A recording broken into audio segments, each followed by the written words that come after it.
నమస్తే. కథ పేరు అప్పుడు నేను, ఇప్పుడు దీప, రేపు కృతి. మాట వినకపోతే చంపేస్తారా? కథను రాసినవారు పూర్ణిమ పెమ్మరాజు. ఇంకా కథలోకి వెళ్తే, తమ్ముడు ఇంకా రాలేదేంటమ్మా? మళ్ళీ అడిగింది అవంతి. వస్తాడులేవే, ఈ గంటలో 10వ సారి అడగడం. నువ్వు వచ్చావని ఒక మెసేజ్ పెడితే 2 నిమిషాల్లో నీ ముందు ఉండేవాడు. నువ్వేమో చెప్పొద్దంటివి. అలాంటప్పుడు ఆగు మరి, నవ్వుతూ అంది జానకి.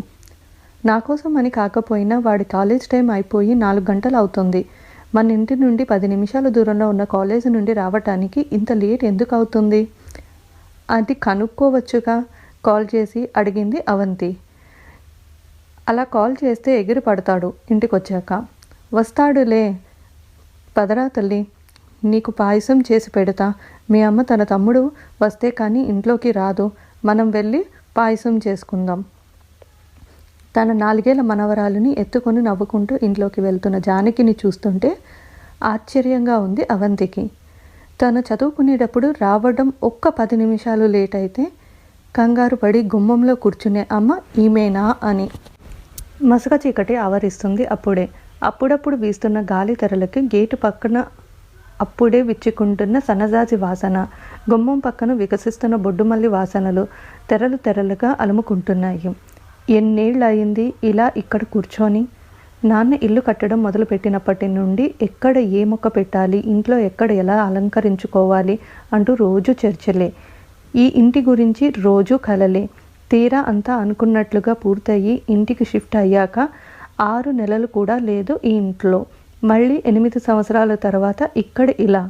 అసలు కలలో అయినా ఊహించిందా కన్నవారికి సొంత ఇంటికి దూరంగా ఇన్నేళ్ళు గడుపుతానని? ఆలోచిస్తుంటే గుండె బరువెక్కి కళ్ళల్లో పల్చటి నీటి తెర కమ్ముకుంది. ఏం చేస్తున్నావు తల్లి? చీకటి పడుతుంది, దోమలు కుడతాయి, లోపలికి వచ్చే. రామారావు లోపల నుండి వస్తూ పిలిచాడు. బాగుంది నాన్న ఇలా ఇక్కడ కూర్చుంటే. ఎన్నాళ్ళు అయ్యిందో కదా, అదే తలుచుకుంటున్నాను. కానీ అప్పుడు వేసిన మొక్కలన్నీ ఇప్పటికీ అలానే ఉన్నాయి. గార్డెన్ అలైన్మెంట్ ఏం మారలేదు ఆశ్చర్యంగా అంది అవంతి. ఒక గార్డెన్ మాత్రమే కాదు తల్లి, నువ్వు గమనించావో లేదో ఇంట్లో అంతా కూడా నువ్వెలా సర్దావో అప్పుడు ఇప్పటికీ అలానే ఉన్నాయి. చిన్న మార్పు కూడా చెయ్యలేదు. నవ్వుతూనే చెమ్మగిల్లిన కళ్ళను తుడుచుకుంటున్నాడు రామారావు. నానా, మీకు విషయం చెప్పాలి. లాస్ట్ వీక్ ఒక పార్టీకి వెళ్ళినప్పుడు అక్కడ పృథ్వీ కనిపించాడు. నెమ్మదిగా చెప్పిన అవంతి మాటలకు అదిరిపడ్డాడు రామారావు. అక్కడికి ఎలా వచ్చాడమ్మా వాడు? ఇన్నేళ్ళు నువ్వెక్కడ ఉన్నావో వాడికి తెలియకూడదని ఇంత కష్టపడ్డాం. మళ్ళీ దాపరించాడా మన ప్రాణాలకి? ఆవేశంతో వణికిపోతున్నాడు రామారావు. నాన్న ప్లీజ్, టెన్షన్ పడకండి. కనిపించాడు, మాట్లాడాడు, జరిగిన దానికి సారీ చెప్పాడు. అతనికి పెళ్ళయింది, తన భార్యను కూడా పరిచయం చేశాడు. జరిగిన దానికి చాలా ఫీల్ అవుతున్నాడు. చాలా తప్పు చేశాను, క్షమించమని అతని భార్య, మీ అల్లుడి గారు ఇద్దరు ముందు అడిగాడు. గడగడ చెప్పింది అవంతి. అమ్మయ్యా, ఎంత మంచి వార్త చెప్పావు తల్లి.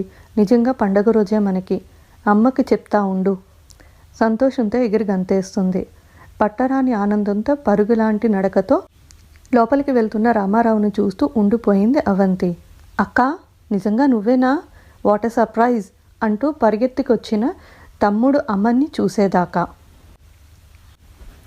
అవంతి వచ్చి వారం రోజులు దాటిపోయింది. అవంతి భర్తకి ఇండియాలో, అది కూడా వీళ్ళ ఊరిలోనే పోస్టింగ్ వచ్చిందన్న వార్త రామారావు దంపతుల్ని ఆనందోత్సాహాలలో ముంచెత్తింది. అమ్మనికి అయితే చెప్పనక్కర్లేదు. అవంతికి పెళ్ళయి వెళ్ళిపోయేపటికి అమన్ 9 సంవత్సరాల పిల్లాడు. తనకన్నా దాదాపు 10 ఏళ్ళు చిన్న అయిన తమ్ముడంటే అవంతికి ప్రాణం. అక్క ఎంత ముద్దుగా చూసుకున్నాదో జ్ఞాపకం ఉన్న అమన్ ఎప్పుడూ అక్కతో ఫోన్లో, వీడియో కాల్స్లో మాట్లాడడం తప్ప ఊహ బాగా తెలిసాక కలిసి ఉండటమే తెలియదు. 4 ఏళ్ల చిన్నారి కృతితో సహా అక్క తమకి దగ్గరలోనే ఉంటుందనే వార్తకి అమన్ కూడా సంతోషంతో ఉక్కిరిబిక్కిరి అయ్యాడు. కృతికి అమన్ మామతో చాలా బాగా దోస్తీ కుదిరింది. ఇంకో 1 నెల రోజుల్లో అవంతి భర్త ఇండియాకి తిరిగి వచ్చేస్తే అప్పుడు దగ్గరలో ఇల్లు వెతుక్కోవచ్చు అనుకున్నారు అంతా. అవంతి, సంజయ్ వేళ అలా వాకిట్లో ఉండకమ్మా, దోమలు వచ్చే టైం అయింది. వస్తాడులే నీ తమ్ముడు. వాడేమన్నా చిన్నపిల్లాడా? రోజు అలా టెన్షన్ పడతావు? చిరు కోపంతో మందలిచ్చింది జానకి. నీ నుంచే వచ్చింది నాకు ఈ టెన్షన్. నేను స్కూల్ నుంచో కాలేజీ నుంచో రావటం 10 నిమిషాలు ఆలస్యం అయితే నువ్వు ఇలానే టెన్షన్ పడేదానివి. ఇప్పుడేదో పెద్ద కూల్ మామ్లా నాతో మాట్లాడుతున్నావు, కినుకుగా అంది అవంతి. నువ్వంటే వేరు, ఆడపిల్లవు కాబట్టి. ఏం ఆడపిల్ల అయితే మన ఇంట్లో ఈ జెండర్ డిఫరెన్స్ ఎప్పటినుంచి? కొంచెం కోపంగా అడిగింది అవంతి. అది జెండర్ డిఫరెన్స్ కాదు తల్లి. ఆడపిల్లకి బయట ప్రపంచంలో భద్రత లేదని భయం. అందుకే బయటకు వెళ్ళిన అమ్మాయి తిరిగి వచ్చేదాకా బెంగ.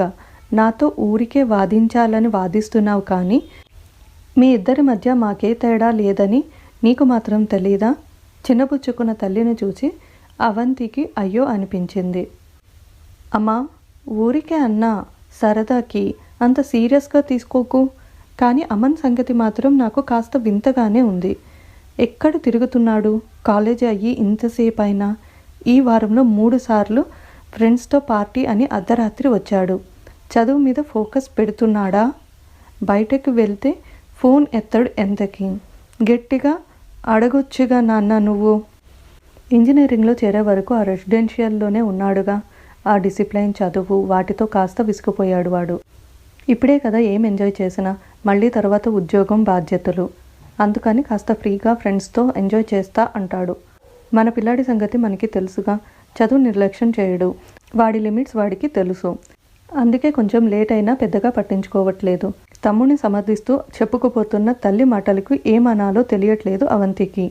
నిన్న నైట్ వాడు పార్టీ నుండి వచ్చినప్పుడు తాగొచ్చాడో ఏమో వాసన అనిపించింది అని చెప్పాలనుకున్న విషయం చెప్పలేకపోయింది. అమ్మా, అన్నట్లు చెప్పడం మర్చిపోయా. ఇంకెలాగో ఇక్కడే ఉంటాం కాబట్టి నేను లా ఎంట్రన్స్ రాద్దామనుకుంటున్నాను. నిన్నే మీ అల్లుడితో కూడా చెప్పా, తను ట్రై చేయమన్నారు. అబ్బో, ఎన్నెన్ని మంచి వార్తలు చెప్తున్నావమ్మా. నీ చదువు అర్ధాంతరంగా ఆపామని బాధపడిన క్షణం లేదనుకో మీ నాన్న నేను. నువ్వెంతవరకు చదవాలనుకుంటున్నావో చదువుకో. కృతిని నేను చూసుకుంటాను. చదువుల తల్లివి. మా మాట మీద చదువు ఆపేసి పెళ్లి చేసుకున్నావు. నువ్వెంత క్షోభపడి ఉంటావో మాకు తెలుసు. కానీ ఏం చేస్తాం, అప్పటి పరిస్థితుల వల్ల నీకెంతో ఇష్టమైన చదువుకి దూరం చేయాల్సి వచ్చింది.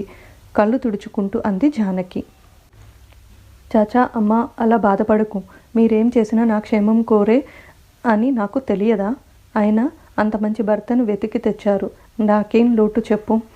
దూరం అయిపోయిన మీరు, చదువు కూడా మళ్ళీ దగ్గరవుతున్నాయి. ఇప్పుడు సంతోషించాలి కానీ జరిగినవి తలుచుకొని బాధపడుతారా చెప్పు? కన్నీళ్లు తుడిచింది తల్లివి. నా ఫ్రెండ్ ఒక అమ్మాయి ఇక్కడ ఉంది. లా పూర్తయి ప్రాక్టీస్ చేస్తుంది. రేపోసారి వాళ్ళ ఇంటికి వెళ్ళొస్తా. ఎలా ప్రిపేర్ అవ్వాలో ఎంట్రన్స్కి తెలుసుకోవడానికి. తలూపింది అవంతి మాటలకి జానకి. కృతి అలా బయటకు పిల్లలు ఒక్కలే వెళ్ళకూడదు, బూచి ఉంటుంది బయట అని చెప్పిన అమ్మమ్మ అరుపుకి భయపడి అప్పుడే ఇంట్లోకి వస్తున్న మామయ్యను కరుచుకుపోయింది కృతి. ఏమైంది బుజ్జి? అమ్మమ్మ అరుస్తోంది. అమ్మా, పిల్లల్ని అలా బూచి అని భయపెట్టకూడదని తెలియదా? ఎందుకలా చెప్తున్నావు? ఇదే మైండ్లో ఉండిపోతుంది పెద్దయ్యాక కూడా. తల్లిని కోప్పడ్డాడు అమన్. వాళ్ళ అమ్మ ఫ్రెండ్స్ని కలవడానికి వెళ్ళింది. ఇదేమో వీధి తలుపు తీస్తుంటే చాలు ఒక్కటే బయటకు వెళ్ళిపోతుంది. అందుకే కాస్త భయపెట్టడం.